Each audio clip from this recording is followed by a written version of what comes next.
Welcome to the Inquisitive podcast. I'm Sha, your host.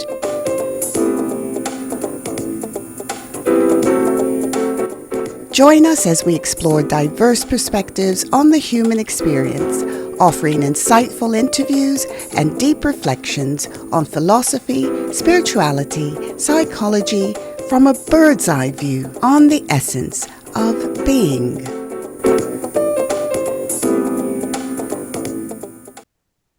Hello everyone, welcome back to another episode of the Inquisitive podcast with me, Sha, your host. Today I have the pleasure of welcoming to the show Dr. Lorre.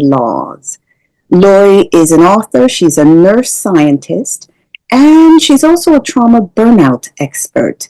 And she's known for her very heart-centered, integrative approaches to healing.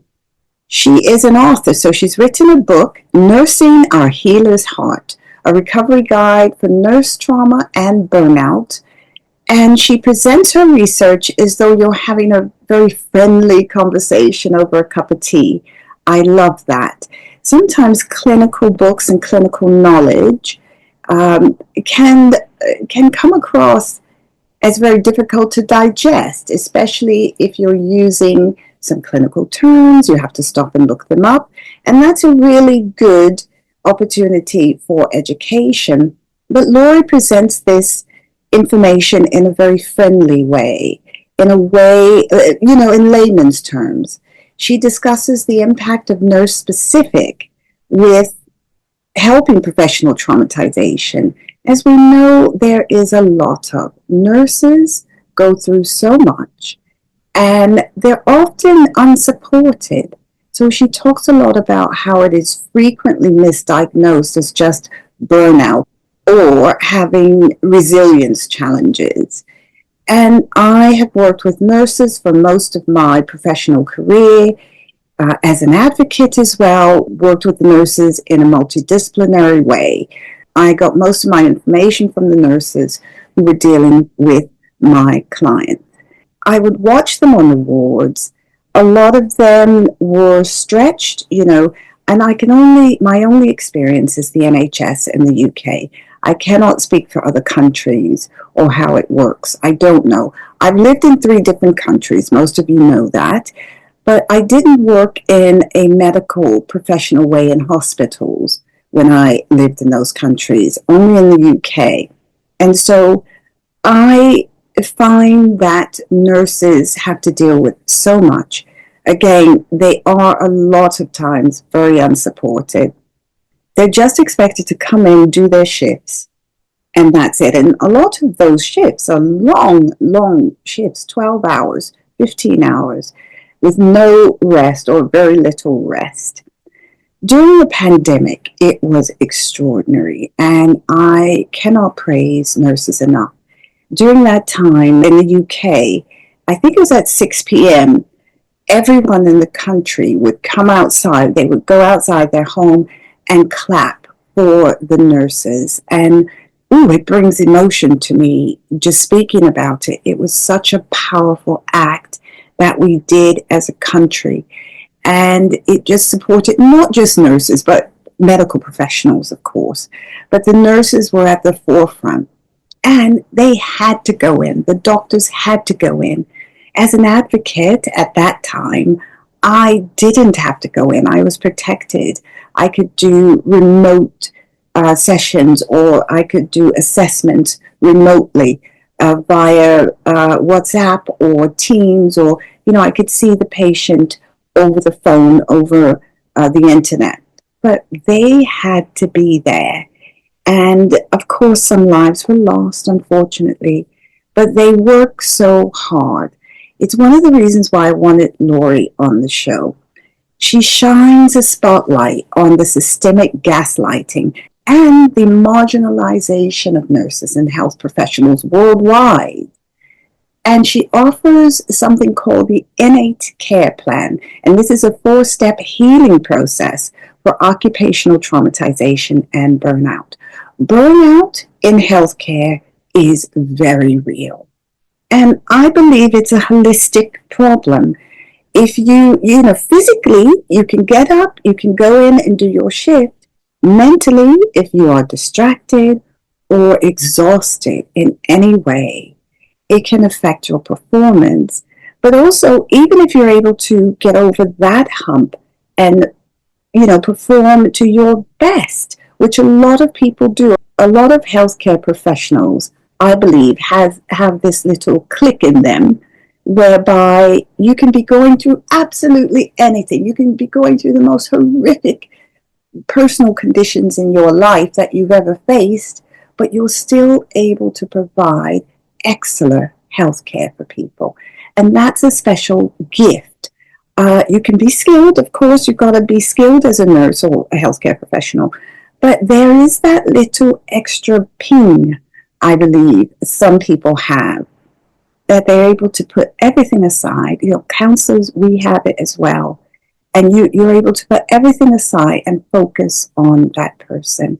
And yes, you can say, okay, it's a break from yourself, and it is, but it doesn't explain how you're able to, I suppose, if somebody's giving you their worst nightmare, a person could have been diagnosed with a clinical illness for which there is no cure. And they could be telling you their worst fears about it. And you could be, as a medical professional, going through the same thing. Or your parent or relative or child even could be going through the same thing. But so it's difficult to understand how you're not relating that to yourself. And maybe there's a part of you that is, but you're able to push it aside and focus on the person. And so I believe that's a special holistic skill. Spiritually as well. So I touched on the physical side, the mental side, and spiritually, when you decide to go into healthcare, I believe there is something spiritual about that decision. You're either led there or you've been ordained, divinely ordained to serve in that way. So maybe, I mentioned this because perhaps sometimes if you're burnt out, maybe that will push an already unstable person to the extreme of harming others. So this innate care plan that Lorre has is a 4-step healing process for occupational traumatization and burnout. And it's a 4-step process. It includes the essential microdoses matter practice, which I love. I love the name, microdoses matter. And so it just gives yourself that microdose of healthcare, self-care. It's a practice that helps nurses to insulate themselves from the effects of what can be seen as a broken healthcare system, but also toxic workplaces and difficult patients and colleagues. So I love this, that Lorre touches upon that, because you have, of course, your patients that are priority, but you also work within a team. Nobody's on their own. So working with your colleagues is an important point. And if you're suffering from burnout, any little thing that a colleague does, if they breathe the wrong way, it could bother you. Lorre founded the Halen Academy. It's a nonprofit organization that provides educational and healing services to healthcare professionals worldwide. I will put the link, of course, in the show notes. She also has a podcast, and it's called Nurse Trauma Healing. So you must all please go over and listen to her episodes. It shines a spotlight on health system inadequacies as it relates to healthcare professionals' safety and professional well-being. So I'm so pleased to speak to her today. The other thing I do want to mention as well before we get to the interview is that Lorre is spiritually aware. She's an intuitive, she's an empath using a lot of the Gen X, I lose track, language. We didn't used to say people are empaths. You just are. You just are. But she has these skills where she's able to sense and feel things, and she gives a prime example of that. And not only that, but she's very in tune to the meanings of things happening, dreams, occurrences, things in your home meaning more than what they may appear to mean on the surface. She talks a little bit about an incident. Well, I'll let her tell you, but it's one of those things that I find extremely helpful. I have the side of me that is a healthcare professional, but I also have this spiritual side of me that it's difficult to ignore when I can see something in a patient and when I can feel that something's happening, or someone could be telling me something's going on either in their home or outside their home, or every time they leave the home, or something like that. And I can see that it's something else. It's something that may be a spiritual issue. And you will find throughout our conversation that Lorre has that knowledge. She has it. She just has it. And I have to say, a lot of medical professionals do have it. I think it goes hand in hand with healing. Lorre is a healer. She is a healer at heart. I don't believe there's anything else besides being an author, obviously, but obviously she knows what she's doing, but she incorporates that healing aspect. And that's what nurses are meant to do. Yes, treat, but they also heal. So a kind word from a nurse in the morning can heal.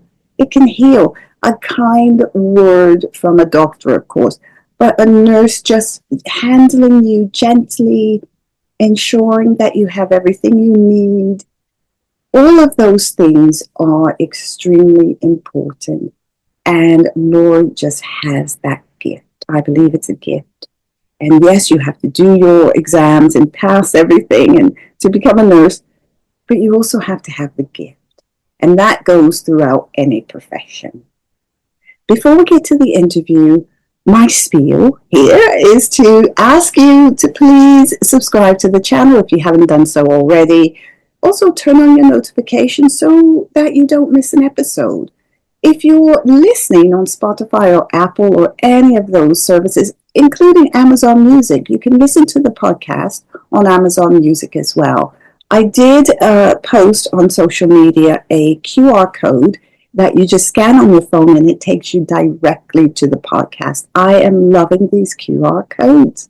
There is one for the podcast website as well. They're all in the highlight section on Instagram, and then they're posted on the Facebook page as well. X, formerly Twitter, do not allow QR codes to be posted, but they are on every other platform, and also on the website too. And so please do that. Also, we would very much appreciate a review. So if you leave a review, it gives us insight into what you're thinking, feeling, and it will help us to engage. We've got some great interviews coming up with Focus 2025. I hope you've listened to the last episode, which was the top 6 episodes from 2024. I was amazed that a solo episode was in it. I'm over the moon, though, which is great. People have asked me to do more solo episodes. I do have one coming out, I have to say, but it's for subscription only, and that's for a reason. If you want to know why, it's on the website. It's in the blog on the website, why I am not sharing some of my clinical knowledge openly on platforms. So it's one on personality disorder, of which I have expert experience, clinical experience working with in those teams. So I'm going to discuss that, but it's going to be subscription only.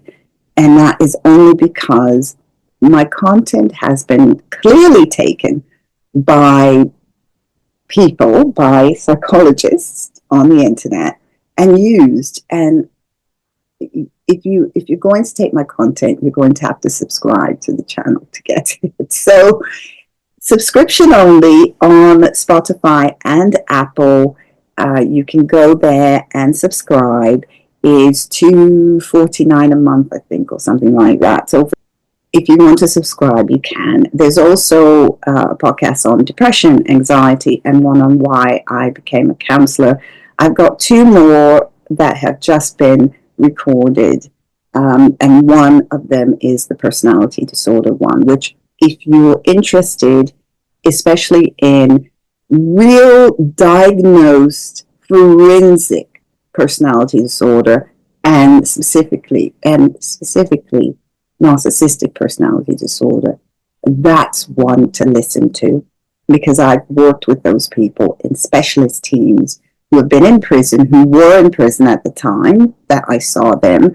Some of them have been detained under the Mental Health Act, and some of them had either just gotten out or were in the process of being diagnosed. So I've worked with people who have diagnosis, actual diagnosis, not an ex who a psychologist is on the internet. They were married to who they deemed a narcissist. And this is not that kind of experience. And that's what you're getting mostly on YouTube.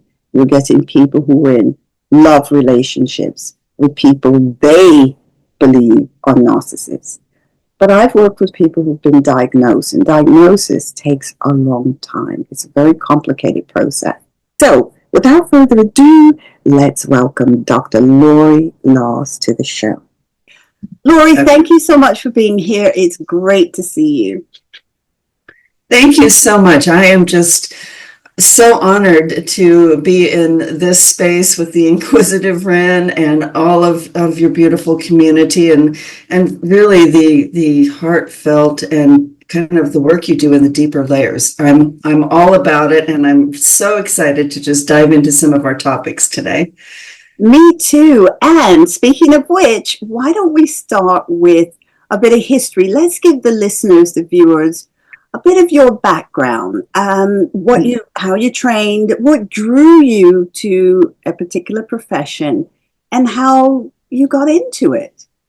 Well, it's kind of an interesting story because I was a healer I've been in the healing arts for 40 years. So that's where I got my start. And I'm one of these people in science, we call it multiple ways of knowing. So I have different ways of knowing than, like direct knowing and a clairvoyant, and, some of these other ways of knowing that are not spoken about, but are, everyone has those types of abilities, but maybe they haven't connected to them, right? So it's not anything special. It's just that mine came through a little louder and a little earlier than most. And so I tried to, in my 20s, I wanted to be a nurse. I got my very first start. It's called a certified nursing assistant, and at 15. And I was working in a skilled nursing facility or a nursing home. And before I had my driver's license or was old enough to vote, I was facilitating end-of-life transitions for those in my care. And that really formed what I call my healer's heart. Like at that young age, doing that type of work and this really deep connection, there's a sacredness at the end of life, and there's actually a lot of healing that happens at the end of life, and in fact a lot of things come up for healing right at the end, right? So we don't take them into the realms beyond, and so that can be cleared in this lifetime. So that really kind of set the stage. And as a young woman going to university, I thought for sure that's what I would be pursuing a career in nursing. And I injured my back significantly. I herniated 3 discs, and lifting a patient who was far bigger than I. And so I was advised against going into the profession of nursing, which is devastating when you're a young person and you have your heart set on a career path. But both my counselors and my employer at the time, I was working at a teaching hospital in a med-surg unit, still working as a nursing assistant at that time. And so I pivoted. I heeded that wisdom, and it turns out it was probably pretty divinely guided. And I went off to have a brilliant career in business. And then I felt like while I was doing well in business, my heart wasn't being nurtured in the way that I was called to. And so I started teaching art, and then started doing art therapy for people who had trauma. And then at the age of 48, a whole bunch of really unfortunate circumstances, all in service to my expansion and my awakening process, as these things go, my life sort of turned upside down. I was living in a home that had toxic mold for 20 years, and we didn't know it. And I was dying, literally dying. And so I took to my truck and went into nature, because the Western medicine system, the evidence base, this is back in the early 2000s, the evidence base wasn't there yet for mold illness in the way that it is now. And so all of my medical teams were like, we see something is happening, we don't know what it is. And I was devastated, because I couldn't even sit upright at my children's soccer games towards the end. I'd have to lay on the field. Like, I was really, really sick. And so I have always, I went back to my healer roots. Like, okay, if the Western medicine system is not able to help me, that doesn't mean there isn't help. That means there isn't help here. And I had to get really clear about, I was, kind of reclaiming my power out of that system. I had sort of just like, here, you heal me. I don't know what to do. I know I'm dying. I'm dying. We all know I'm dying, and nobody knows what to do about it. And I had placed all of my energy and trust into that particular approach to healing. And for this person in that condition, they weren't able to help me at that time. Since then, the science has evolved. I've made a full recovery. I'm thriving. I'm healthy in all dimensions of life. But through that living out of your car for a year, going to just living in nature and just trying, really, my goal was just not to die. I didn't want to orphan my 3 children. Like, that was really at that point in time. And my marriage didn't survive it. And of course, I wasn't able to work. And so here I am at the age of 48, kind of fighting for my life in a very unusual way, because nobody knew about mold illness, or it was kind of poo-pooed. This is back in the early 2000s, of like, oh, it's just all in your head, it's psychosomatic, and well, no, it's no, that's not accurate. But as these things go. And so here I am at 48, and no job, no marriage, separated from my family. And what do I do next? What do I do next? And I was like, well, the profession of nursing kept calling me back. I started getting, and when you're not on technology at all, you're living in nature in that very primal sort of way. Of course, I went and got my laundry done and had hot meals, and so I wasn't living in a cave, but I lived in nature for a year. And so you really drop down in ways that maybe aren't available to us in our regular, daily living. And I kept getting this call. I kept feeling this calling coming through to heal the healers. Heal the healers.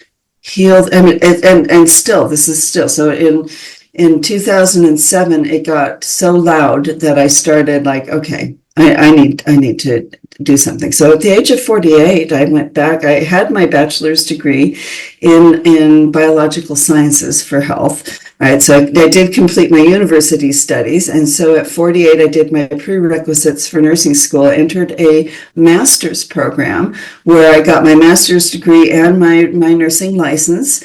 And then I looked at the healthcare system, and it was no different. Now, mind you, I'm a wise woman. Now I'm 40. Now, by the time I was in nursing school, I was 50. So that's a whole different perspective than when you're 20 going into the profession. And I looked at the healthcare system, and I was like, wow, we're still having the same problems we did in the 1970s when I was there as a teenager and a very young woman. And in good conscience, I just couldn't go back into that because I wasn't going to be able to care for people in the way that I was being called to care for them. So I continued on and earned my PhD in nursing, because it became clear to me that I needed to be working outside of the system to affect change rather than being encumbered by it in practice.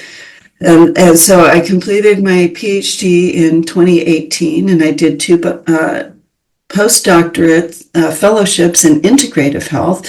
And I'm really excited that I'm one of the founding faculty members of the first Bachelor of Science nursing programs in the world that has an integrative health focus. So that's like, so for my day job, I'm a university professor, but the healers kept coming through. It's still with me.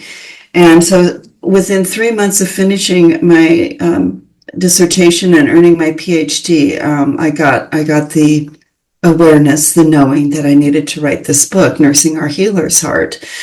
And everybody would expect me to write that book as a textbook, given my professional role.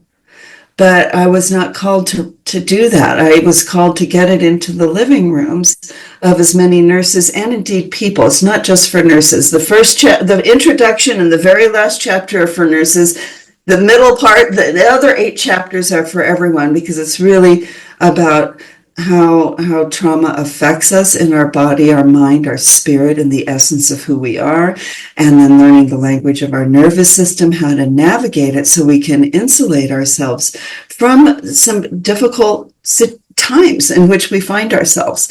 So then that led to, well, then people need an academy, because a little bit of healing can happen in a book for sure. Like, we get a lot of good information, but healing, especially when you come from 40 years as a healing arts practitioner, healing needs to be facilitated. And trauma healing in particular is a very kind of slow unwinding of that which we have experienced that still remains stored in our body.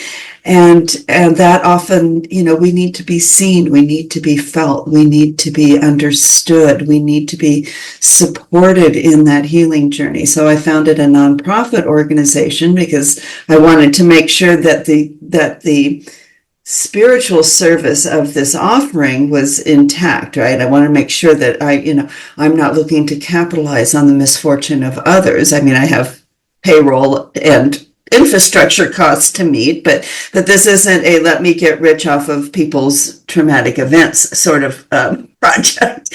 So I founded a nonprofit organization, which means anybody who comes to my academy, it's tax deductible for them. And I have a 12-week healing trauma program that is open to anyone, including nurses and health professionals, but anyone who is sort of struggling with burnout and all the usual self-care things aren't working. And in a good number of cases, after doing 5 years of research for my book, I came to discover that it's not just burnout. In most cases, it's unintegrated traumatization or outright PTSD that isn't being captured by most clinical assessment tools. So that's a really long story from how did I find myself here on your podcast, but there it is, and so atypical, isn't it? Never miss a show by clicking the subscribe button right now. Thank you for your support. You make this podcast possible. Now, back to the show.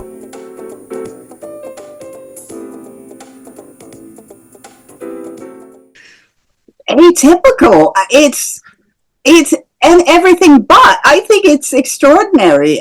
So when we go back, it's fascinating. We see the early, I suppose, incarnation of Dr. Lorre, because age 15, you had an inclination to help. You wanted to help. And it wasn't just helping. It wasn't helping the little old lady down the road or helping pop up a pillow. It was really helping to facilitate people at the end of their life, which is, as you've already explained, huge transition. That's why doulas exist. That's why we have lots of, religions who make a big fuss around the dying part. We could name them. But it's very interesting how, and I wonder what your take on that is, that there was an early inclination to go into nursing, but you went into a slightly different path because of other people's, I'll use the word advice for now, because that's what it sounded like. It was advice. Yeah. But then you found yourself back. So Yeah. what are your thoughts? I mean, this is a spiritual, we look at spirituality, we look at all areas. What would you say? How did that happen? Well, and I have given a good deal of reflection on that because it's been such a tumultuous life ride for me, but I have always, as a young child, I think this is all in service to not only my personal awakening process, but also in service to helping liberate people who are sort of trapped, stuck, or feeling hopeless in this trauma is not well assessed for. Unintegrated trauma is not at all assessed for, but in our health systems. And so there's a big gap there. So I think, when I look at it through the lens of divine right order, I think that at a young age, that's where my healer's heart was forged. I had a lot of spiritual gifts and abilities, again, which we all do. I'm not special. I just that I connected with them at a very young age. And working in that end of life space is not a place where most 15-year-olds go. And yet I was drawn there. And so I feel like that was my very initial sort of like spiritual training, where I was putting together and using some of the other ways of knowing that my school didn't understand, my parents didn't understand, my family's, community at large didn't understand. But in that end of life container, for that chapter that we all move through, that's where I feel like I was getting to apply. I was being guided to apply the healing arts in those ways. And I think it was also divinely guided, and part of that I needed to enter the profession of nursing with life experience, and I needed to be further along in my own awakening process. And so I think life outside of healthcare provided for that. And that mold illness that almost killed me was a big part of that, because had that not happened, I would have not retreated to nature for a year. I would not have connected in the ways that I connected, not only within myself, but to, I call, whether we say the higher power, whether that's God, life. I use the term life with a capital L because it usually doesn't piss anybody off, but whatever, if and however you identify with a higher power. And so I just started using life with a capital L because I was clinging to life, my own self. So it was a very powerful way for me to connect not only with nature and the healing properties of nature, because when you're living in nature, it is very different than living in a structure in a community. I was not quite off grid, but close to being off grid, because a woman in her in her late 40s needs a shower. This is what I came to discover. And so then I was able to hear the messages. I was able to understand them in ways that I was not as a teenager or a 21-year-old, right? I was getting the messages, but I didn't have a spiritual toolkit developed. I didn't know how to apply all that. I think it was important that I became a mother. And I think it was important that I really learned through my life experience how to wholly care for someone outside of the healthcare system. And then life is like, okay, you're ready. Let's turn this life upside down and get you to where you need to be. And by then I had been in the healing arts for 30 years. And so my abilities and learning how to work with people around sensitive topics such as end of life or, traumatization, or, these chronic conditions that are so hard for healthcare systems to address because they don't take a holistic view of the person. And so I start with the inside in my work. We start with the inside of that concept of alignment. Are we aligned within ourselves? Are we aligned with the world around us? Are we in alignment with how we perceive our purpose, which changes? But are we aligned with how we perceive our purpose, our values, what matters to us most? And how is that being reflected or not in the outer world? Right. And the next book that I'm writing, be starting that in January, speaks to, the first one is, the working title is The Art of Alignment, and then also building on that, our connection to source, to life, to God, and the other realms, and how we can also align with those other dimensions and really empower ourselves in ways, heal in ways that are not possible in modern healthcare systems, which I have spent a decade studying at the doctoral level and actually conducting research as a neuroscientist. So I find myself, and I think this is why I needed to be at the intersection of science and spirituality, which really it's not really an intersection, that's a phrase, because they really are two sides of the same coin, but I had to travel that whole distance, from 15, starting in the spiritual and then going through all of my life traumas, which were so profound that I sustained a brain injury secondary to my own trauma history, which is now about 99%. So I have limbic system impairment. And so I've spent most of my life stuck in fight or flight. And so that I not only have I done the research, but I have walked this walk in a very whole human experience in body, mind.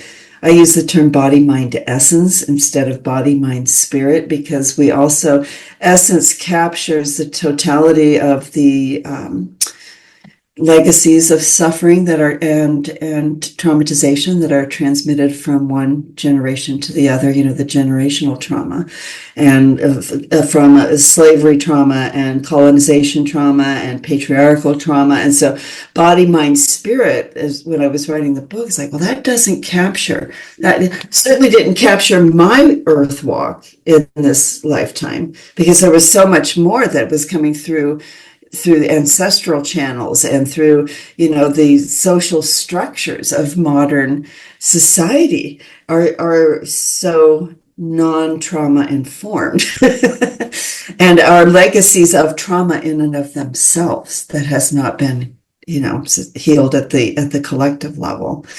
So there, I think all of it was divine, including me almost losing my life and including me living in nature for a year. I think that was all by design. My higher self. Yep, by higher self. And I lived in a state from 2007 to this day, from 2007 until this moment. And every moment that follows, every breath I take, I have lived in a state of I am willing to do whatever is required that is highest and best for all. And then it took me a few years to add on, including me. Wow. As a light worker, as a healer, our focus tends to be, not on ourselves. And I learned through this journey too, how important it is that I be in my pillar, that I be open in my heart, and connected, and using all of the ways of knowing that are available to me, and use those in service to those who are looking for healing through trauma, whether they're healthcare professionals, nurses, or otherwise, because there isn't a person on the planet now that has not been exposed to trauma. Not one person on this planet, Yeah.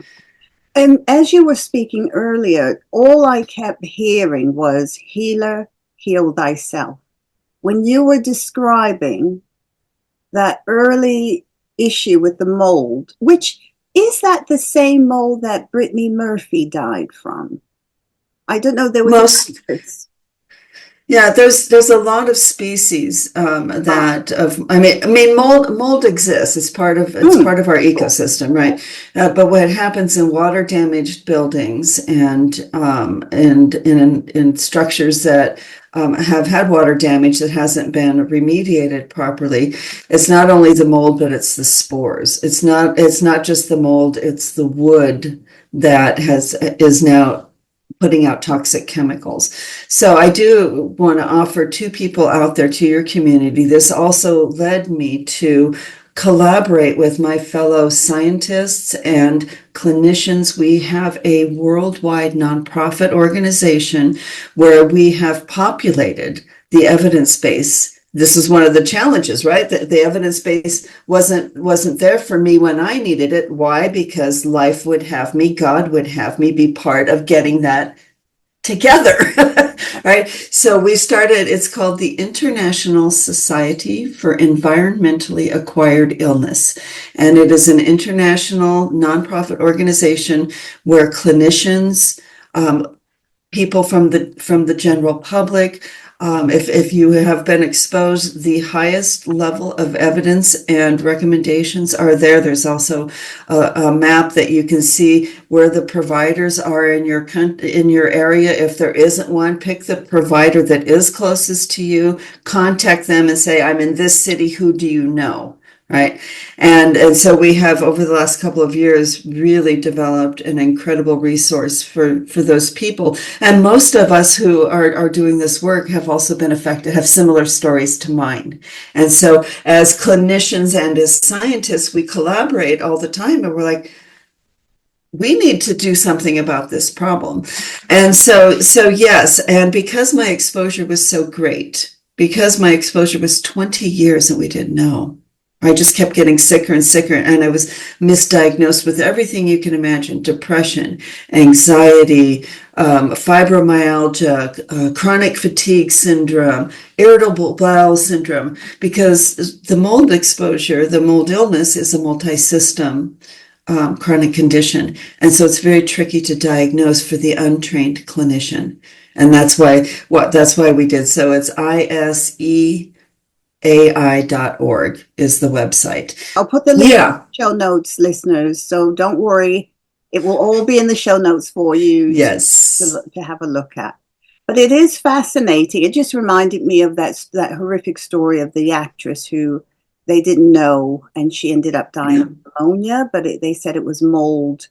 Did they do a documentary on that? Because it seems to me I watched a documentary on Netflix or something. That's what yes. And so, yes, that was a snapshot out of my life. And when, now that I have recovered, I can see it. I could see the illness in her. I could see, like, when they would show her living room that had, racks and racks and racks and racks of clothing.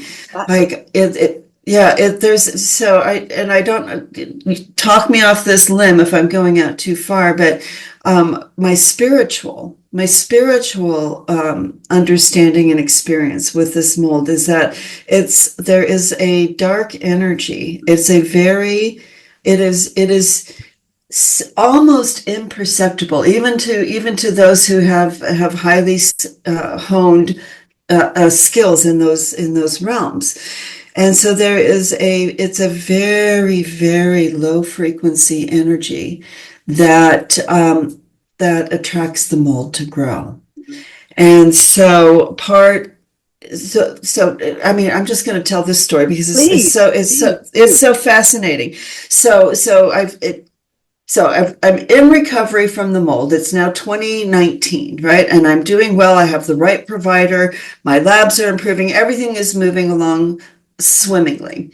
And I start writing the book, in the book, when I wrote, I made sure, because I was downloading healing codes, like sacred geometries. My human brain does not know what they mean, but I was downloading these codes. And so I always wrote from my pillow. I was so attentive. It took me well over a year to write the book, because if I was dysregulated in my nervous system in any way, then that was not a writing day. I had to make sure I was exactly in my pillar, ready to receive, and then sort of transform the codes into, a book that could meet someone in their living room who's not even a health professional, so that they could, start their journey. And so I'm writing the book, and in my home, my new home, that I had already had assessed and tested to make sure it was safe for me, there was a massive mold invasion. Every room in my house that had water, so think all of the bathrooms, the kitchen, the laundry room, and this was a newer construction. This wasn't a 150-year-old home. This was less than 20-year-old home, but it was the shoddy construction. And we discovered that there were seep leaks everywhere, which are those really slow, you can't even tell that there's a leak because maybe they didn't put the right caulking in, or maybe the fitting wasn't the right size exactly. So my whole house, while I'm writing this book, I get my adult daughter, who was in nursing school at the time. She's the hospice nurse, as it turns out. My eldest daughter is the hospice nurse. So she's going through her program, and I get the house tested. I'm like, honey, it's red alert. We have to get out of this house now. It came back double red on the ERMI, which is a test that you can do. And so we lived out of Airbnbs, and then ultimately that's not sustainable on a teacher's budget, single parent teacher budget, right? And so we pitched a tent in the backyard, and we didn't have any showers, we didn't have any running water, and we lived there for 6 months. Well, the house was we had to wear an N95 commercial grade mask to even enter the property. So this was, and I didn't know it then, but now I see it, that this was the dark energy behind the mold trying to to suppress this light work. Because in every, if you look at an atom, there's always opposing forces. There's the positive and the negative, magnetic fields, there's always opposing forces to anything in life. And so we got through that, and I got a really, really profound PTSD, because this was like my life had fallen apart already once over this. And now you mean to tell me I just rebuilt my life and went back to school? I got my master's, I got my doctorate, I'm a professor, I'm writing a book, and you're going to turn my life upside down again? It was incomprehensible to me that I was in this situation again. And nonetheless, as we all do, we persist, because what's the alternative? Not persisting. So we got all that sorted, and it drained my bank account, because it's not covered by homeowners insurance. If you have a big leak, if you have a pipe bust and flood your home, that's covered. But seep leaks, interestingly, the matrix, the game is always rigged. Not to be a cynic, but that when you get into the fine print of your homeowner's insurance policy, you see that, oh, I have this major thing, and you're not going to cover it. I see how it is, but I've been paying into this policy for over a decade. How can you not pay for this major thing? It was $176,000 out of my pocket. That was my life savings. I mean, that was it. That was my retirement. That was it. And so we get moved back in, we get settled, everything is going along swimmingly. And I called in some of the spiritual healers that I work with. I always have a team of spiritual healers guiding me, not only in this realm, but in the other realms. And I spend a good amount of time in the other realms. And so I have I had the land cleared, I had the structure cleared. Like, we went through a whole process to because now I'm seeing the dark energy behind the mold. I'm seeing it. I'm calling in Archangel Michael. Like, we are dealing with this. I am eradicating it from my lineage, because as it turns out, it came down all the way through my dad's line to the beginning of time, through the millennia. This sort of has been one of our, let's say, for lack of a better word, the legacy of spiritual ancestral suffering, right, that had been transmitted, which isn't a term that's in the literature, but I'm hoping that that makes sense.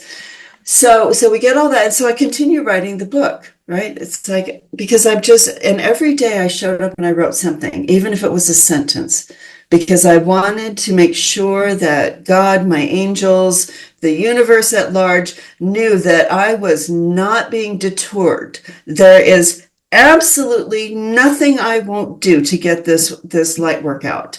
I am willing to do whatever is required. Did that mean I live in my tent without running water for 6 months in my backyard, waiting for contractors and people who are trained to do this sort of remediation? Yes, I will do that. Does that mean even when I'm so dysregulated, I can't even, like, I couldn't go into public. There was too many noises, too many sounds. Like, it was a bad exacerbation for me.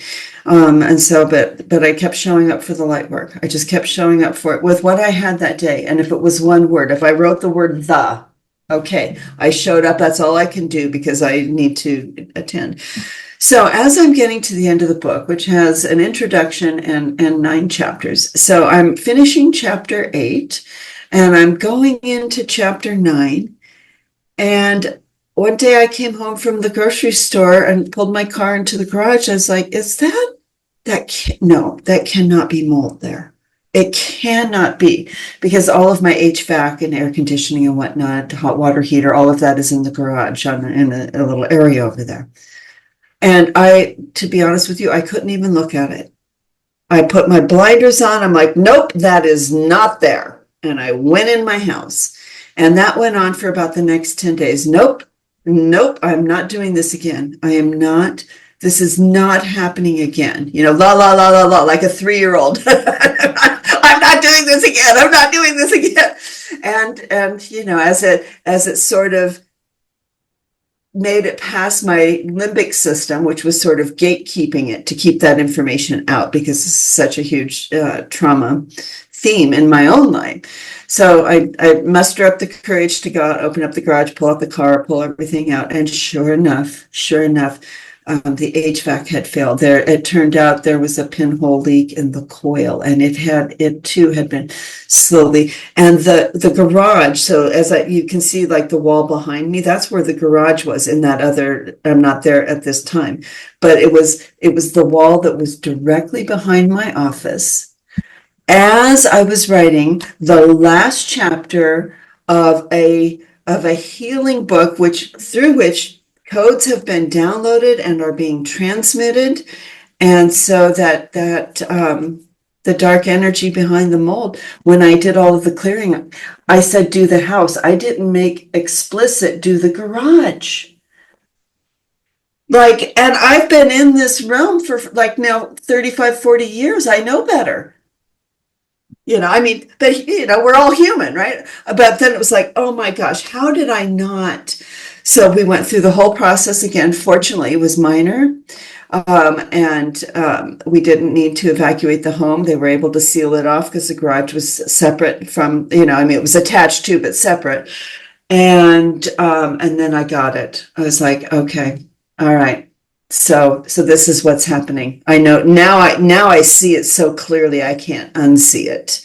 So I have been working to transmute this energy, which is, I think, part of also the thing that I came here to do. So the book gets sold. The book is, at the publishers now. I sold it. And this is how you know it's light work. I'm a debut author. I wrote 3. I'm a scientific writer. I've published in peer-reviewed journals, so I am a writer for my day job. But this was for a general audience writing, so I had to go to writing school to learn how to write for a general audience, for the general public, which is a very different way than how we write scientifically, of course, and learn how to do that. And so I wrote 3 proposals. I sent out 3 proposals because all of this was happening. You're supposed to send out hundreds. And I could muster 3, and the book sold. 3 proposals, debut author. I didn't even have a literary agent. So that was such a blessing and such affirmation that, yes, keep going. So the book is with the publisher. It takes about a year for the publisher to do all of their things that they do.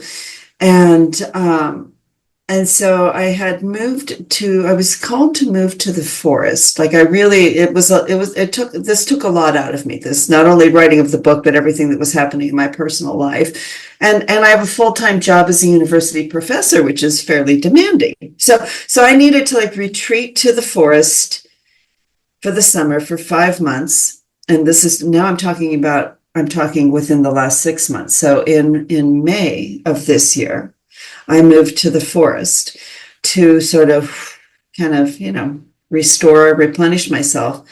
And that's when I got the awareness, the message that I was to form the nonprofit and the Healing Academy. I'm like, you've got to be kidding. You have got to be kidding, says I, the human. Like, I thought I was coming for a holiday. I thought I was coming. And so, no. And again, when you're living in that surrendered place, that I am willing to do whatever is required. I am willing to do whatever is required with ease and grace that is highest and best for all, including me. That is how I live every moment of my life. And so when you're asked to do an academy and you're living your life from that surrendered space, after a little, adult temper tantrum of, are you kidding me? Took a moment to process and integrate the new assignment, but that's exactly what I did. And so I started, and it's a 12-week curriculum. Now, mind you, I design and deliver courses for the university. So this is within my skill set in ways that writing the first book was not. That was a lot of learning for me, but this was something that was in my skill set. And as I got to the last module, there's 12 modules, and each of them have, just as you and I are chatting, they have some training, some education, and some practices, right? It's kind of an alchemy of here's the updated science, so you know what's happening in your body, and here's the spiritual piece, and here's how it all kind of goes together. The last module I'm developing, I went in to pack my suitcase to go on a little weekend getaway, and a sock had fallen behind the dresser. I was like, oh, all right, it's a big dresser, so I pull it out, and I'm in a short-term rental, like it's like an Airbnb, but through a different agency here for healthcare professionals that we have in the States. And so I pull out the dresser, and the whole back dresser was covered in mold. I was like, this is not happening. This is not happening. I pulled out the nightstand. I pulled out the bed, each of which, this is where I'm sleeping. 5 months I've been here in this place. And then I look at the baseboards, and there was water damage. And so that whole wall behind the head of my bed. But this time it was different. This time, because I had done the work to liberate myself and my lineage from this energy and this light work. Like, now I had grown enough in my own expansion, in my own awakening, in my own vibration, that I didn't get sick from this mold. And my limbic system and my PTSD stayed regulated. I was like, well, that's unfortunate. I'm going to need another place to live. And I continued to stay there until I found the place that I'm in right now. But here we are. We're writing a light work book, downloading codes. My human brain doesn't know what they are, but I can draw them, I can describe them, and I can feel them. But words, there are no words in our vocabulary that I have been able to access that describe what's happening there. But I know it as truth. I know it as healing, direct knowing. There's zero doubt. So as soon as this process is happening, sure enough, opposing forces were working through mold to try and suppress, to try and, opposing forces, light, dark, nucleus, electrons, the North Pole, the South Pole. I mean, it's just a reality in this dimension. And so as I was starting the book, and I was feeling the potency of the energy. And again, this is not me. This is what is coming through me. I have just availed myself in this state of complete surrender to do my part to heal the healers, which is really all of us. Because healing, when you really look at the definition of what is healing, it's repatterning in one or more dimension of one's body, mind, essence. It's a repatterning. Do we not do that with our children? Do we not do that with one another? Are you and I not doing that right now? Right? And so, it's kind of to take this kind of stigmatization, this woo-woo healer thing, and making it and normalizing it, because that is part of the human experience, is that we experience ruptures as a result of daily living. They are in service to our growth, and we are always in a process of repair in one or more aspect of our life. And those repairs are often to be done with one another, because we're hardwired to co-heal and co-regulate. Right. So this whole yes, in my work as a healer, there is a mystical element to it. That was how I came into this earth plane but we all have these abilities to help one another repattern. So as the book is coming out, the dark energy mold, I'm just going to use that all as one word now. The dark energy mold came up and disrupted my lives in ways that it literally wiped out everything that I had to throw away, everything I owned. It cost me every dime to my name. It cost, like I was taken to ground zero again. But no, because I'm willing to do whatever's required. Apparently this is required. Do I like it? No. Am I kicking and screaming about it in my human form? Yes. Yes. Is there a lot of resistance that is coming up for me? Yes. Is there a lot of prior trauma coming up for me in service to this book that I'm writing? Because as I'm writing it, I'm living it. I am so connected to my research, to the human experience, to these healing codes, to the people who will read the book or come to the academy, because I am embodying this journey as I am creating this work. And I am doing the spiritual work to make sure that it gets to your living room, right? And so I find it now that I'm on the other side of that, it's like there were 3 attempts. There was during the writing of the book and the downloading of the codes, as I wrote the last chapter and the book was being sold. And then as I finished the academy and was ready to put that out into the world, 3 times, 3 for 3. That was how, in the spiritual realm, as made manifest in the physical realm through the mold, that was the opposing forces to this work. And now I'm at a point, and I say this with such humility. It's not, again, there's nothing special about me other than perhaps my utter surrender and willingness to serve. That might be a little bit extra, as they say, because I am so willing to do whatever is required, and I have lived that. So that might be, but other than that, I'm just a regular, I'm a grandma, for Pete's sake. I'm my kid's mom at the end of the day. But now this expansion in my own spiritual journey and my utter dedication to bring this light work. This is my dharma. This is the work I came to do in this lifetime, and I am aligned with it, and I am living with it. And there is such reverence and energy and power when you are aligned, not only in your inner world, your outer world, but with source and your dharma and your purpose, or whatever words you want to use, and you are in that flow state in your pillar. Well, you're unstoppable. I mean, that's not just me, that's all of us. Yes, but you are particularly unstoppable. So let's take a quick break from the show. And if you're enjoying today's episode of the Inquisitive Brain podcast, we'd love your support. leaving a review, hitting that like button, and subscribing on your favorite platform not only helps us grow, but also ensures you never miss an inspiring conversation. Your comments mean the world to us. They spark new ideas, they connect us with incredible guests, and keep the energy flowing. Whether you're listening on Apple Podcasts, Spotify, Amazon Music, or watching on YouTube, or listening on your favorite platform, take a moment to share your thoughts and spread the word.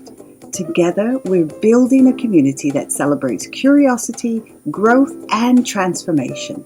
Thank you for being a part of the Inquisitive Ring. Now, let's dive back into today's episode.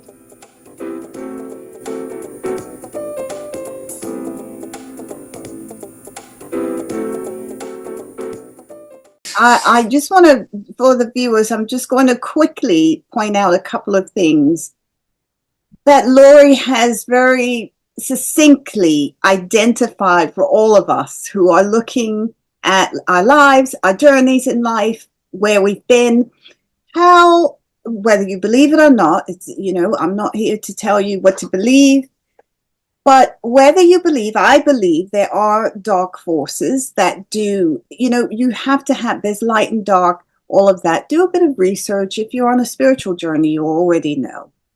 I've certainly had my share of challenges, still in them, still will have them. They will always come about as long as you're spiritually aligned. One of the things that stood out for me, for what you were saying, was the issue of the reoccurrence. And the reoccurrence of the mold. This is something that people don't tend to understand.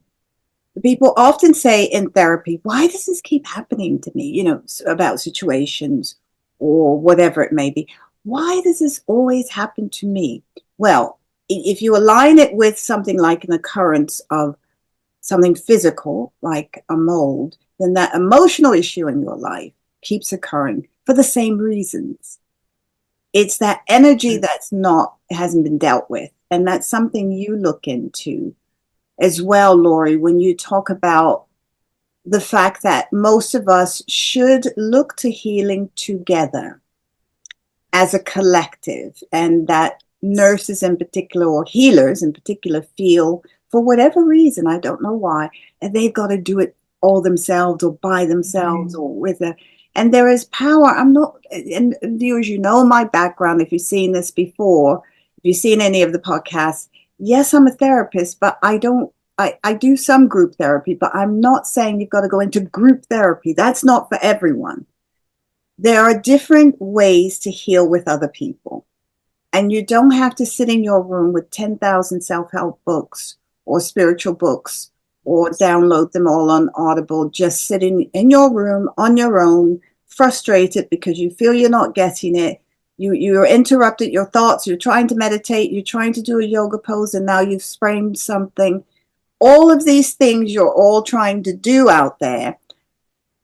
What I take away from what Lorre has shared with us so far is that if you can just listen to what's happening for you, and you often refer to being aligned, but also being open to listening, to hearing, and I'm not necessarily talking about clairvoyance, that will be an inner. For some of you, it will be clairvoyance, some of you will hear, but some of you will sense and feel, and you've got to listen to that. Listen, the call to the forest. Oh, love forests. Love forest. England has some of the most beautiful forests. And I'm always, every weekend, I try and get out to one. But the forest, you're called to the forest. And it seems to me, and I'm sure but nature for you, and it must be, I don't know if you've looked into past lives or if this is this life, because everything isn't due to a past life. But for you, nature seems to be your space. That seems to be where you draw spirit in, or where they come, or where they can get really, really close to you. I mean, so close that you go, ooh, what was that? And sometimes we can't get that in our home, or, just on a train or in your car. Sometimes you need, or in the classroom, you need to get out to nature And lastly, I will say, before I ask you about why it's important for us to seek healing, I want you to please let people know, why is it helpful for us to seek healing amongst ourselves, amongst other people? Well, and you raise such an important point, because so many people, and this is what I found with the nurses, are trying to DIY, do it yourself healing, right? And this is what started my research, is that I was working with nurses that were burned out, and they weren't responding to traditional self-care things like yoga, like, the 10,000 books and audio and podcasts and all the things, right? Because all of this, and this is, I call it, shoring up our foundation. Since we know that each person on the planet has experienced trauma, whether it's known or unknown, fully integrated or partially integrated, whatever happens in that trauma, if we don't have, and I'm drawing from the work of Dr. Bonnie Badenoch here, relational neuroscience, and Ian McGilchrist, I know, yeah, Bonnie endorsed my book. She peer reviewed it for me, and gave it her highest recommendation, which is which I'm proud to say is in the book, and I just have worked with her. But this is from her work, is that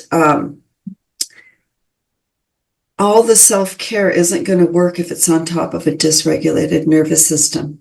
And so many people are trying to self-care their way through trauma healing alone. All right. So we are evolutionarily hardwired as social creatures, which means, yes, there is an introspective, there is a very inner healing process that happens. But absent healing with others, we can't co-regulate and co-heal. That is how we have survived as a species, is by being in social groups where we can co-regulate with one another, where we can co-heal with one another. So if you're the person that is, and I was this person, right? I was this person where I was doing all of the things trying to get better in a house that was trying to kill me, right? But I was doing all of the things. And I also had a profound trauma history, and nothing was working until we got to the diagnosis of PTSD, and we started unwinding that. And I have worked with therapists, even when everything's, I am on the regular once a month. Let's do our checkup from the head up. I am here for it. I want to check my blind spots. Let's go in and do some dusting and cleaning, and making sure that I am as whole and healthy in all aspects of my body, mind, essence. Right. And so what we find is, in her book,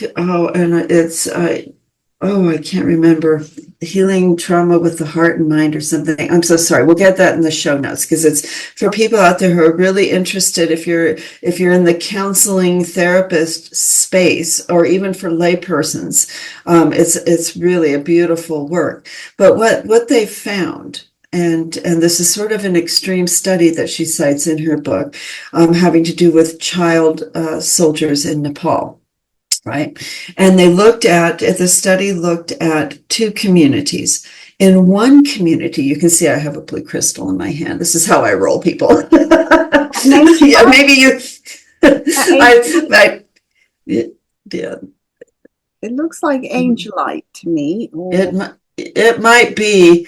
I'm dreadful. I'm dreadful with nomenclature. I have a book on my shelf, and I just prefer to connect with the energy. Yes. But anyway, they had these two studies, and in one population, this community was very heart-centered, very trauma-informed. not through any education, but just by virtue of this culture in this community in Nepal. And very nurturing to its young, a lot of community circle time, and so, you know, it was a very rich, supportive community. And then they also studied another children who were child soldiers from another community that was a little more pragmatic, not so nurturing, you know, get over it kind of mentality, suck it up, buttercup sort of culture. So we have child soldiers, which is a whole topic that is, you know, for another podcast, right? But this is the study. I'm just going to report the study to you. And so they looked at the child soldiers who had gone into these traumatic places and experiences as part of their role. In serving in those ways that is done in that particular culture, or was done in that particular culture at that time. And then they followed the child soldiers as they returned from these experiences and studied them in the two communities. The children who came back to the community that could really help them integrate the trauma is what it was. You know, they were seen, they were supported, they were heard, they were nurtured, they weren't shamed about what had happened to them. There was this welcoming and this rich network of support for all of these children, right? Those children over time exhibited no symptoms of PTSD, right? None. Like, it fully integrated. That healing, that repatterning happened. Right? Now, over here in the other community, there was shame and stigma, and the children didn't feel, you know, that they could share, and that they were just supposed to like get on with their life as though nothing had happened, right? Which speaks to a lot of societies and cultures, you know, including the one I'm living in at this moment, right? And so it was sort of that suck it up, buttercup, you know, just get on with it, just crack on. And these were the children who struggled with PTSD over time. And so what we know is that the relational piece, relational neuroscience, and I know you're familiar with all of this work, you know, Ian McGilchrist and Bonnie Badenoch and so many others, that really healing, we need to fully have full trauma healing. We need to have the people that we perceive that we need before, during, and after the traumatic event. We need those people, and not every person is equipped to aid in these ways. You know, our parents may not have been equipped because their parents weren't equipped, because so on and so forth, right? And so we do need co-healing. Healing is incomplete without co-healing. You can get so far, you can make progress, as I did, but it wasn't complete healing until I had the community support. And it could be a small community, 2 people, 3 people is a community. You know, you don't have to go on social media in front of hundreds of thousands of people. That's not what I'm talking about here. But it's that co-regulation and being held and seen and supported as you integrate the trauma that is mission critical. And that is why my guides, my angels, said that, yes, good job, bravo on the book. Now we need the community piece. Now you need the academy and the nonprofit. And I see the divine wisdom of that. So please know that those of you who are out there that are healing, all the self-care that you're doing, if you're not getting the gains and the progress that you're hoping for, right? It's according to my 5 years of research, which is all presented first person, like we're chatting here in the book, then what you're doing is you're trying to self-care on a crumbling foundation, because you may not be regulated in your nervous system. And until your foundation of your body systems, until you are in that window of tolerance and regulated in your nervous system, then all of the self-care on that is like kind of little band-aids that fall off. They're not sustainable. That's why that forward healing trajectory isn't being fully realized. And so starting with the autonomic nervous system, starting with the vagus nerve, starting with the midbrain. These are our most primal systems, long before we had the prefrontal and frontal cortex, right? That this is where the trauma healing game is played, quite frankly. And so when we get that into alignment and we learned the language of our autonomic nervous system and vagus nerve and midbrain, much of my work is grounded in polyvagal theory, just in case, so I know a lot of these terms are familiar, but just to make that explicit, I'm talking about polyvagal theory right now. And so getting into alignment with that and getting regulated in the most primal system that innervates nearly every cell in our body, right? Like, why are we not starting there? That's the foundation. And then once we have, and this is the process that I introduce in my book, the 3 A's: being aware, not only awareness in a spiritual sense, but being aware of our autonomic nervous system and where are we? Where are we in what is our autonomic nervous system and vagus nerve doing right now that's driving behavior, that's driving our symptoms? Okay, so becoming aware of that. And then attending to it. That's a big part of what my book is how can we attend to our nervous system when it's in its various circuits and hybrids? Because, you're not going to ask someone who's in what I call sympathetic overdrive. It's not available for them to sit and meditate. They've got cortisol, adrenaline, and norepinephrine coursing through their veins. They need movement-based self-regulation. Co-regulation, right? And then so when we start there, so we have first becoming aware, then attending, and I offer over 100 practices in the book that I co-facilitate in the academy. So you're right there with me. And then the last piece is alignment, and then aligning that regulated nervous system, also considering our values, our healer's heart, what matters to us most in our life, our why for what we do, bringing all of that into alignment. And then that's our foundation. Then we do all of the self-caring things that all of us know how to do, right? Then they're effective. But they're not wholly effective if your foundation in your nervous system, in your vagus nerve, in your midbrain, if that system is out of alignment, then you can self-care for decades, and many do, including me. And like, why am I not improving? Why am I still, that it's like, why does this keep coming back over and over again? And every time it comes back, it's like, well, I got further, but there's more for me to do, and being open and curious. But being open and curious is available only when we're in our ventral vagal circuit. When we feel safe, when we feel seen and supported and connected, then we can receive the messages from our higher self, from our body's wisdom, right? Because our body never lies. It'll tell us what we need. That's big. That's huge. That is so big. That hit me in a way. I can't tell. Our body never lies. Just sit with that for a moment out there. I invite you to sit with that, listeners. Just sit with that for a moment. You can mute me, you can turn this off, but just sit with that. It may sound simple, of course, our body never lies. No, listen to that, hear it. I needed to hear that today.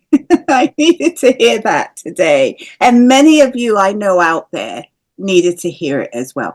Our body never lies. But how often do we listen? How often do we listen to our bodies? Not very often. Which brings me to, this is a wealth of knowledge. Dr. Lorre. So listeners, listen. I'm over the moon here. When I'm stimulated mentally, physically, and I'm going to use the words solely just now, just in my soul, I get energetic. I'm twirling the cord here. I'm listening. That's me. That's how I process things. And so I've got to get control of myself. Right. So one of the things I wanted to ask you about was the fact that nurses, especially, I've worked with a lot of nurses, and my role as an advocate, I'd go into best interest meetings in hospitals in the UK. There is a law, the mental capacity law. So it's Mental Health Act, the Mental Capacity Act. I think it's different in the United States and in other countries. A lot of them are very, burnt out, stressed. And sometimes I ask, well, what do you do? How many hours have you worked today? And they've worked these long shifts and high turnover of nursing staff. Why is it that consultants, doctors, nurses, occupational therapists, name it, physiotherapists, all the professions, therapists even, mental health therapists, psychologists, psychotherapists, why is it that we are so focused on trying to heal other people, turning up for work, making sure we're there, which is what we should do, but then we go home and we do nothing?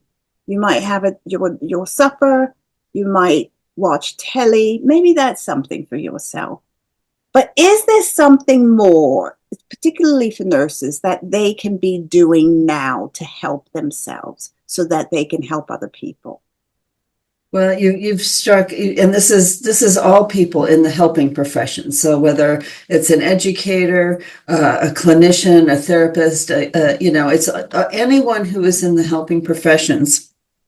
There has been a long-standing and it's outdated narrative called burnout. All right. Oh, you're burnout. Oh, it's just burnout. Oh, you're burnout. You should do better self-care. You should work on your resilience. This is a blame the victim narrative. The World Health Organization defines burnout as occupational stress that is not effectively managed. That's gaslighting. Because what we're not looking at is the trauma exposure that the healthcare professional, the helping professional, the therapist. And that's a big part of what my book is looking at now that, I call it nurse specific traumatization because I'm a nurse scholar, but you could fill in counselor specific, educator specific, physician specific. I have talked to hundreds of nurses in the UK and primary care physicians. So while I'm not an expert in your health system, I feel like I have a fair sense. And so it comes to the same thing, is that we need to get past the gaslighting narrative of burnout. And when you look at, and this is part of my research, when you look at the science around burnout, it's a phenomenon that was first discovered and discussed in 1970, a half of a century ago. And it has been the same narrative. And this was the same narrative when I was a young woman trying to enter the profession in the 1970s. And it's the same narrative now as I sit here as a 63-year-old woman, right? But now I've done the research. And so it isn't in the good number of cases, and by a good number, I'm saying over 90% in my limited research. Obviously, I'm not sampling the world population, but in my research and the people that I work with in my integrative nurse coaching practice, is that it's not just burnout. It is occupational specific traumatization that is not being addressed. And that is why it is mission critical to learn the language of your nervous system. Oh my goodness. I mean, that is like first and foremost, and then how to navigate it, how to navigate when you feel unsafe, because a good many number of healthcare professionals aren't safe. They have dangerous staffing ratios. We have violence. We have lateral violence. We have bullying. We have system-induced trauma from the systems in which we work. I recently spoke in front of at a national nursing conference where I had 200 nurses in my audience. I had 200 nurses in my audience. And I asked the question regarding workplace violence. raise your hand if you, like me, have ever been hit, kicked, spit on, had your hair pulled, been punched, been bruised, been battered, had body excrements thrown on you, etc. Raise your hand if that, because all of those things have happened to me. And I'm just curious, have any of those things happened to you? 190 out of 200 nurses raised their hand. I about fell off the podium. And so I have, I did a podcast episode on this, and and my podcast is like, it's in its infancy. It's just me talking about these important topics. The link will be in the show notes, so please. Thank you. Go over there. Yeah, for everyone. But I really talk a lot about what's happening in this sector. Our helping professional sector. And so I did a podcast episode on this topic, and in that I put a lot of screenshots because, I am a reluctant public figure. I never thought, this is part of that doing whatever is required, right? Like being on social media is not comfortable for me. But it's part of getting the healing codes into the living rooms of the people that need them the most. And that's what I said yes to, and that's whatever is required. And so as a part of that, I am fielding a lot of hate from people in the general public. So I did a podcast episode about that, and I put those comments in. It's like, how is this hatred towards helping professionals and nurses? How is this correlated with the uptick of violence against healthcare professionals? Because it is, the statistics are staggering as to how many helping professionals are experiencing violence in their workplace, which is a form of trauma. And I had one hater, for lack of a better word, post on my account the other day, violence. People who work at McDonald's have experienced more violence than you do. And so this public perception, and this is part of the problem too, is that, for some reason, what it really reflects, it reflects the unintegrated trauma at the collective level in our social structures. I'm not calling anybody out. This is unintegrated trauma that is being transmitted at the collective level. I see it for what it is. And so this is why it is so important. That's why I self-funded my research. I have self-funded everything that I have done, because I didn't want any grant, any journal, any institution of higher learning on anywhere in the planet. I wanted this research, these healing codes, to get to where they are intended to go, over which I have no control, but I show up for it every day. And, I just share the work and trust that God and the people with whom I'm collaborating and meeting, like yourself, and this beautiful community that you are serving with such eloquence, and just trusting that we start to get past this. It's just burnout, go home and do better self-care narrative. No, let's call it what it is. It's occupational specific traumatization for which there are not resources support in your workplace, most likely. For 86% of nurses in the US, I don't have the stats for the UK, but in the US, 86% of nurses, because all helping professionals are at high risk for trauma exposure. Okay, so that comes with the job, and we get some training about how to manage some of that. But this is the system induced. This is the avoidable trauma exposure that is coming through our occupations that isn't being supported. And 86% of nurses in this country don't have resources and supports to deal with that trauma exposure. Incredible.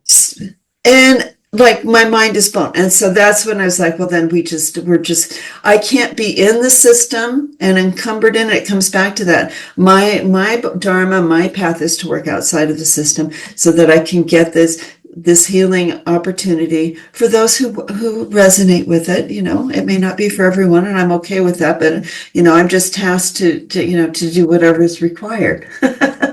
And so here we are. But yes, so it's not burnout. So if for those of you out there who have been struggling with these challenges of maybe feeling like, well, maybe it's anxiety, maybe it's depression, maybe it is, maybe there's an underlying trauma component that when we address that, maybe those symptoms improve. Maybe I never had anxiety. I never had depression. What I had was undiagnosed PTSD with limbic system impairment. That's what I had. I didn't have chronic fatigue syndrome.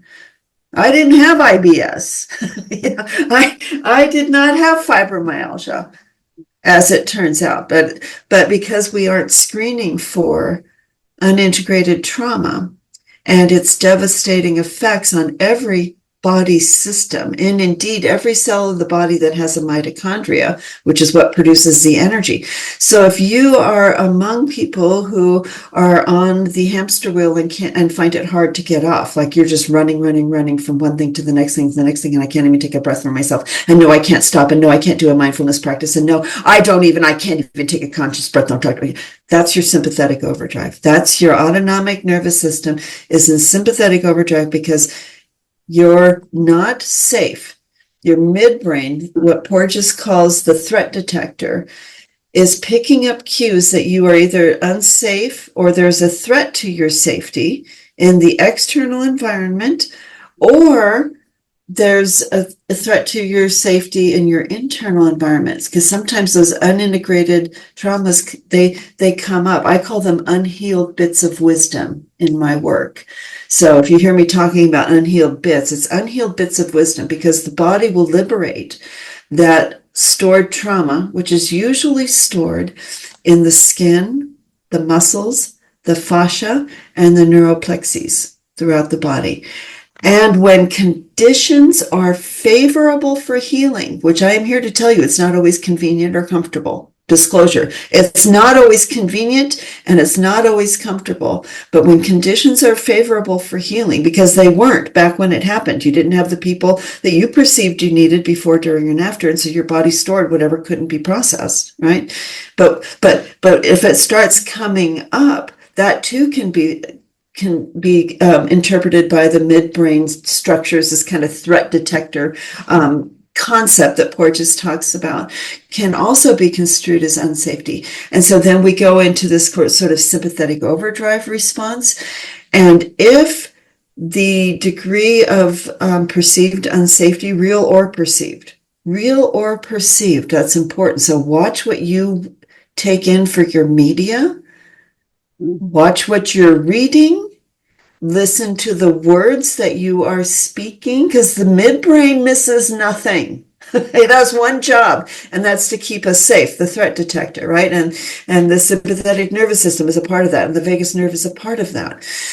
And so what happens if you're among the people who are dragging yourself to work, and on your days off, you would love to go out to the forest, you would love to have a picnic with your family, you would love to go to a museum, whatever brings you joy in your life, and you can't drag yourself off the couch. The best you can do is order takeout delivery food and binge watch something on Netflix. I want you to know that is not a deficiency in you.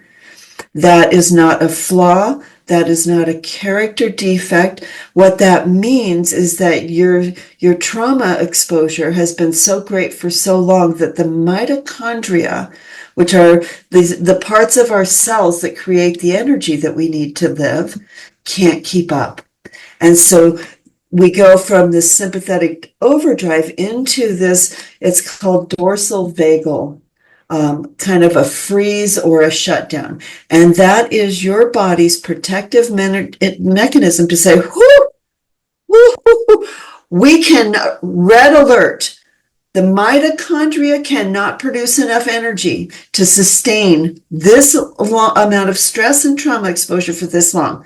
System capped out. And so your dorsal vagal aspect of your vagus nerve comes online, and it puts us in this sort of like freezy state. Like we want to do all of the things. It's so frustrating because we want to do all of the things. We want to go to our children's events. We want to be with our family and our friends and our loved ones and engage in our culture and be out in the world and hiking and going to parks and all the beautiful things that are available to us, but they're not available to our nervous system because it shut us down because we need to replenish and restore.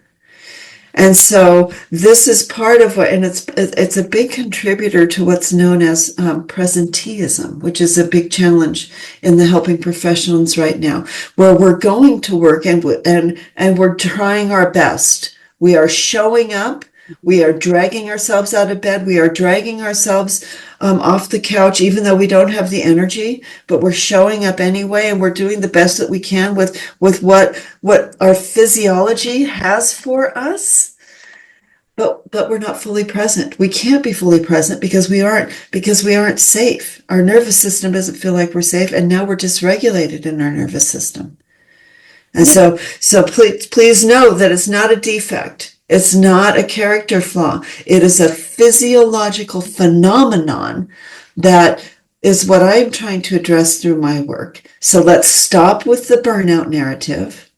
Let's stop with you should work on your resilience. Let's stop with blaming the victim. And let us put a big spotlight on that it is occupational related, occupational specific traumatization that is not being supported in the workplace, for which most of us don't get this education in our training. I mean, I'm a nurse educator. This is what I do for my, and it's not in nursing schools anywhere on the planet. You know, relational neuroscience, polyvagal theory, cell danger response theory, what I'm talking about, and how our mitochondria are affected. And when our mitochondria get affected, okay, I just want to tie this to chronic conditions real quick, because there's also people harbor a lot of shame about chronic conditions, and I want to demystify that.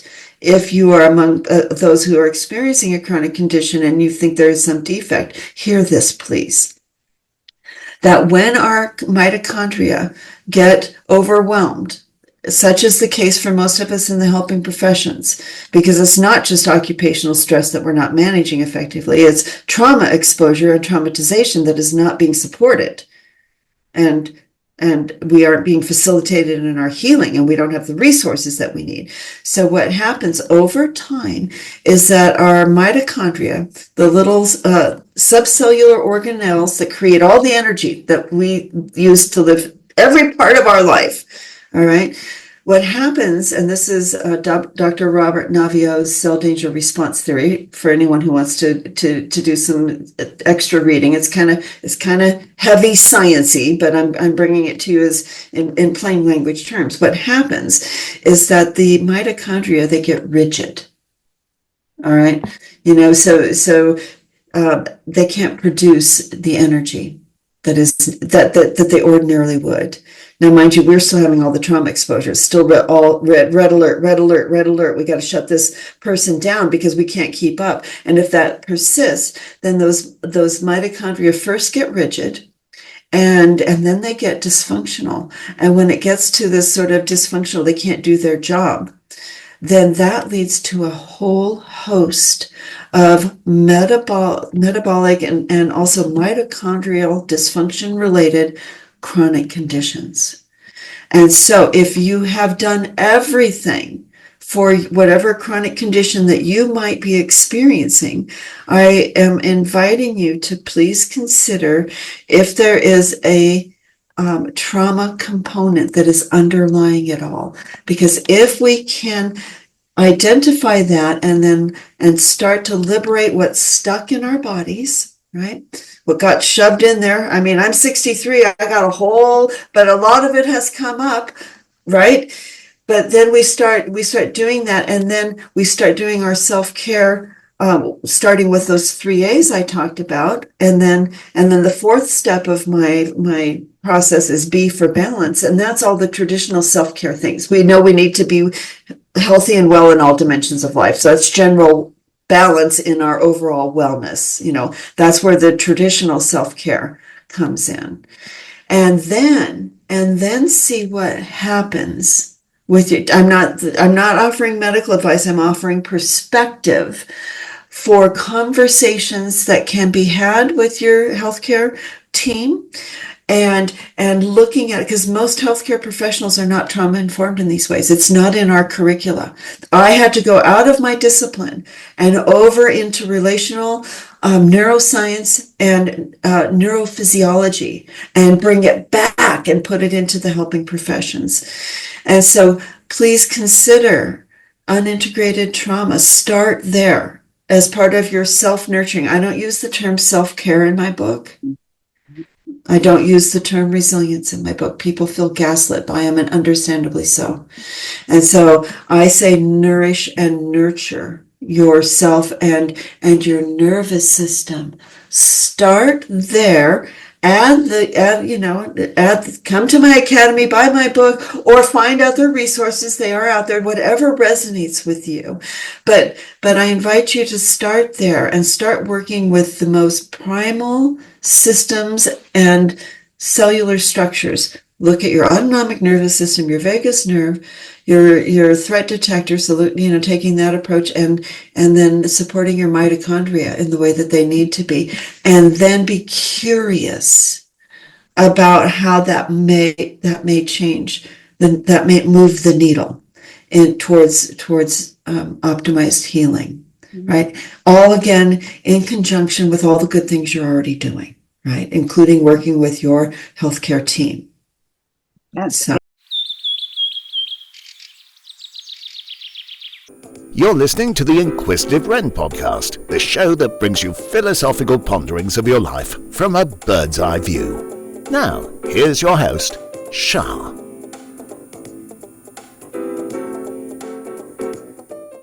That's the educational piece. Yeah. Brilliant. Self-nurture, that is kinder. It's just, Yes. It feels kinder, actually. So Yeah. I'm going to adapt that as well. I like that, self-nurture. It just feels kind.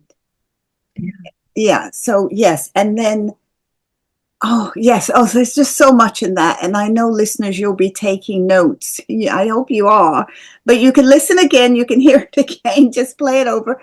It'll be on all streaming platforms. So, now, before we go, because I feel you've been so generous with your time, which I'm so appreciative. I'm just so appreciative. Just want to know about, I know that I want to mention your book once more, but also, is it the Halen Academy? It's a nonprofit. We touched upon a couple of nonprofits before, but can you tell our listeners a bit about, is it pronounced Halen or Halen? It is Halen. Halen, as it turns out, is the Old English word for healing.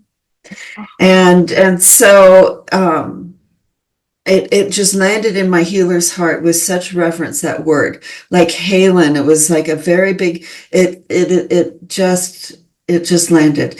And so that is sort of the second phase of this Lightwork project, which is, it's a nonprofit organization, which we're always so happy to receive donations. We offer scholarships with those donations for people in need to attend. And I have a couple of programs. I have one that's nurse specific. So for the nurses out there, we have a very specific role in the healthcare system that happens to be my expertise. So as a nurse scholar, of course, I created something just for my tribe, right? And then we also have a Healing Trauma Academy for anyone. And both of those are 12-week programs, and they include on-demand videos, just like you and I are chatting. Very don't think about it as university. Think about what we've been doing here today, where I really kind of walk through some of these concepts in greater detail, and facilitate healing. And then there's the community piece, and there's weekly calls live with me, where I actually answer all the questions and facilitate healing for people who are kind of, feeling a little stuck in their process. And we do that in community, and it's a private community. So this is not anything you'll find on the internet. This is because people need to feel safe. Right? So, and this is vulnerable work. And then we have a healing concierge that is dedicated to you and meeting all of your kind of administrative and other needs. And so the Healing Academy is devoted to where actually the healing gets facilitated. Because if you look out in the community, in your profession as well as mine, there's a lot of resources that people have posted on websites. And it's like giving a cancer patient a bucket of chemo and other drugs and saying, here you go heal yourself. Oh, here's all the resources you need. Go heal yourself. All right. So no, not on my watch. And this is where, a lot of education and some healing is obviously very available in the book, but this is where you're seen, supported, and felt and nurtured in your healing journey each and every week for 12 weeks. And then by popular request, people asked they wanted to continue in community. And then there's a membership for those who want to continue even beyond, where we have twice monthly calls that you can come into. And you could even start in that membership. It's not on the website yet, but you could even start there just to get a taste of the work. So and it's all nonprofit. Right. So everything goes back into supporting people to be able to receive this healing. And, our scholarships, we bring them out as donations come in, So, yeah. So for your community, we did have some donations. And so I have 2 scholarships. They're 50% scholarships. This particular donor felt it was important that people also commit in some way, some meaningful way, because it actually leads to better results when it happens that way, as opposed to something that is just given for free. It has a different value. So we do have 2 50% scholarships available. And if that's of interest to you, then you can email team, TEAM, at drlorrelaws.com. And it's first come, first serve. So we have 2 now as of this recording. And and I'm happy to offer those to your beautiful community, Ren. That is wonderful. Thank you so much for that. And just want to quickly, so we can clarify, is the innate care plan involved, or is that something separate? Well, the innate care plan is kind of the big name of the 4-step process that we talked about, the 3 A's. So the A of, awareness, and then attending and alignment. And then we add the B for balance, which is the traditional self-care. So that is the innate care plan. And it's developed to leverage each person's innate capacity for healing within. We all have an innate capacity for healing, so we're partnering with our body's ancient wisdom and bringing all of that forward so it can be used in this process. Excellent. And then the microdose matter practice. Now, I know we don't have much time, but is there a way that we can kind of sum it up so that our listeners can get a taste of what that's all about and how it might help them before you go? Yes, there's in our self-care, like societal view, we think we need to take big hours of time. I need to go to the spa, or I need to go for a day in nature. And while those are all true, whatever I need to exercise and do a steam bath, whatever it is for you, right? We have this perception that we need to take a lot of time, but and that's important. But what was often overlooked, because we're in that sympathetic overdrive, most of us are on that hamster wheel and we can't seem to find our way off. And so we need to microdose our nervous system with nurturance and signs of safety so we can downregulate out of that sympathetic overdrive and approach ventral vagal tone, where we're regulated. And so it's about what I call, it's 30 seconds or less. It's called Microdoses Matter, and do it at any time you have a transition gap in your day. I'm sitting down at my computer. I am going to the loo. I am putting on the seatbelt in my car. I'm getting ready to send a text message. You know, wherever there's a 30-second little transitional space, so you don't have to add layers of more stuff to do on your day. And then there's 4 steps to it, and I'll name the 4 steps, and then I'll just guide you through one. Okay. So the first step is to find a place where you feel safe for 30 seconds. Now at work, that could be, I mean, I've been in the janitor's closet, I've been in the loo, I have gone to an empty patient room, I've gone to the conference room, just any place, the supply room, any place where you can grab 30 seconds to a minute, right? Where you feel like, okay, I can just have a moment here. So finding a private space where you feel safe. And then the next thing is to ground and center. And that can be done with one conscious breath, as little as one conscious breath, because you're breathing anyway. So you can't tell me you don't have time for that because you're breathing out anyway. It's a perspective shift. And then the third thing is to signal safety. We need to send, it's like a signal of safety to that threat detector kind of process in our midbrain that is operating as though we're unsafe. But to signal, send a message, I'm safe, I am safe, right? So it can downregulate a little bit. It can kind of help us get off that hamster wheel.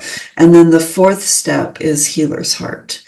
And that's connecting to your why. That's remembering. That's remembering the love that you are. That's remembering the love that is here for you every waking and sleeping moment of every day. And that's your why for what matters most. So let's do one together.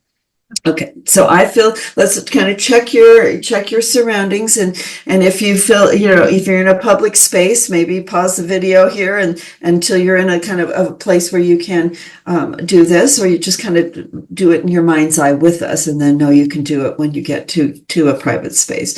All right, so I'm looking around. We're starting the practice now. This is how fast it can go. All right, I'm looking around. I am safe. I feel safe and private in my space. I'm going to ground and center. I'm going to put my feet to the ground. I'm going to feel the earth beneath my feet. I feel that. I'm going to feel my legs. I feel my legs. I feel my hips. I'm going to take a deep breath. If you, like me, I carry some sort of a crystal or grounding stone. I'm going to squeeze that in my pocket. I always carry one on my body. So I'm grounding. I'm dropping into my body. I'm going to send a signal of safety to my nervous system. I'm going to do a round of 4x4 breathing. I'm going to inhale to the count of 4.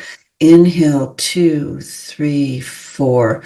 Hold, 2, 3, 4. Exhale, 2, 3, 4. Hold, 2, 3, 4. Breathe as normal. Place both hands over your heart. Your beautiful healer's heart. The love that you are, the love that is here for you always, and your reason, your why for that which matters most to you in your life. And that's the end of the practice. Stay there as long as you like. Oh, that's beautiful. That is so lovely. Oh, what a treat.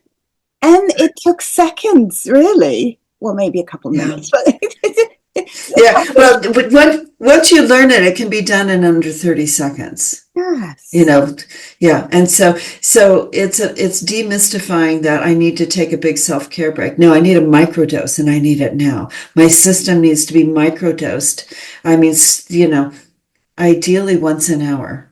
I mean, start morning and night until you do it, but as many times, the more times you do this, the more you are helping your nervous system find its way back to regulation.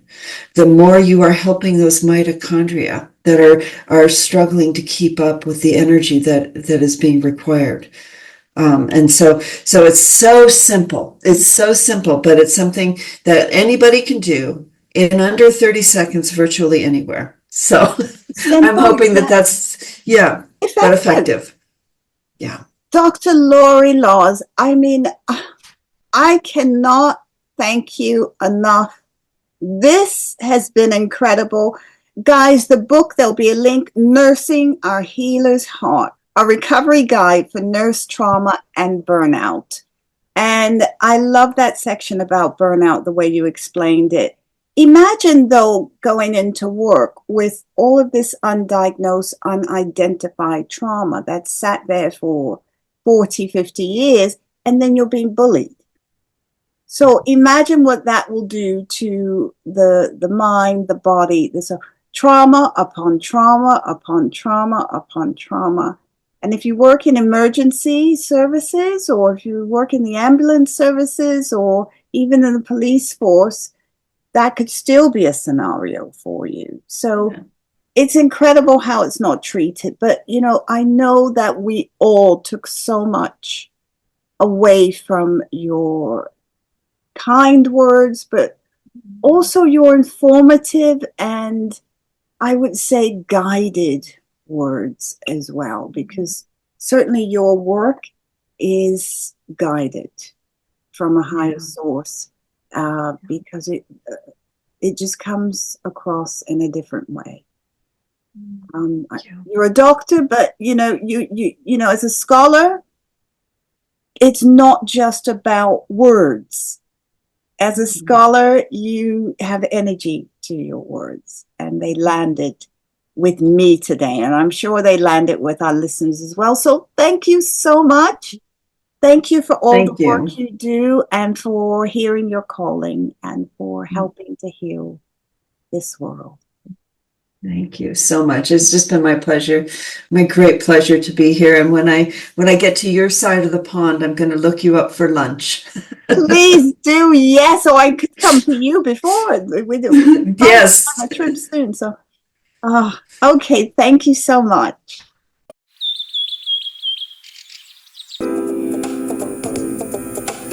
Thank you so much for tuning in to this episode of the Inquisitive Rin podcast. I hope you found it insightful. If you did, I'd love for you to share it with a friend who might enjoy it too. Don't forget to share it on social media. It really helps us reach more people who resonate with our content.